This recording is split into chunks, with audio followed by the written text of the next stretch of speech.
How to Create a Glitch Monologues Season 36 Chapter 5. This is Season 36 of How to Create a Glitch in the Matrix Monologues Episode 5.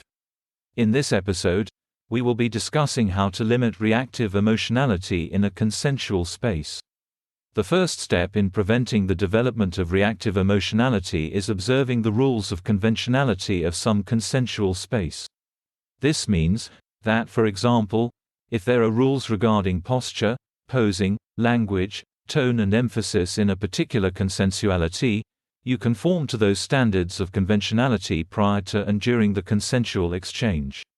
Anti-conformist action, that is, action which violates some tenet of the social contract of a particular place, consistent with the group objectives of that space, generates a dissonant space within which reactive thoughts may manifest.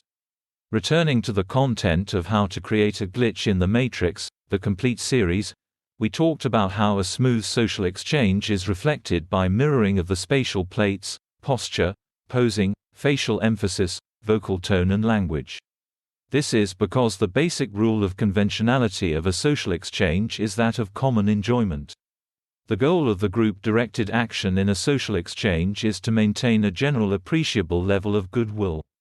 That goodwill is facilitated by mirroring at appropriate times, and dialectical arrangements at other times, consistent with postural releases or deference. Which is to say that social exchanges like group-based objective-oriented exchanges have a common goal. The goal is simply not one of procedural means. Now, all of this is to say that dissonant spaces are created in social exchanges by mirroring at inopportune times, dialectical positions or posturing when it is inappropriate. Thus, like the above goal-oriented exchange, individuals generate the space for dialectical reactive emotionality by creating a dissonant space, since that dissonant space is the foundation of some non-consensual component of the exchange. Which is to say that the non-consensual component arises when there is to some degree no longer some common goal animating the spatial plates.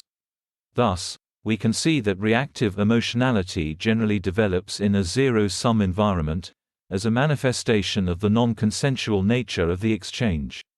We also observed many seasons ago in our episodes on the 4 principles, that within non-consensual spaces, distinct rules apply, namely those self-same 4 principles. These principles are substitution and displacement, union, conservation and polarity. Polarity is an antecedent for reactive emotionality because reactive thoughts are inherently dialectical according to some personal orientation or class. Conservation affirms the projection of these reactive dialectical thoughts in the other, which can occur at some pre-intersection time. Finally, displacement and substitution simply reflects appropriation of the fruits of a goal by one participant or the other, caused by the observable contextual shift resulting from said reactive emotionality. In other words, to maintain a consensual space is to act pursuant to the conventions of that space. Nonconformist action generates reactive emotionality by creation of a dissonant non-consensual space. In a previous episode, we also explained that to resurrect a consensuality from a non-consensual space is to mirror the avoidance that becomes the status quo of the non-consensuality.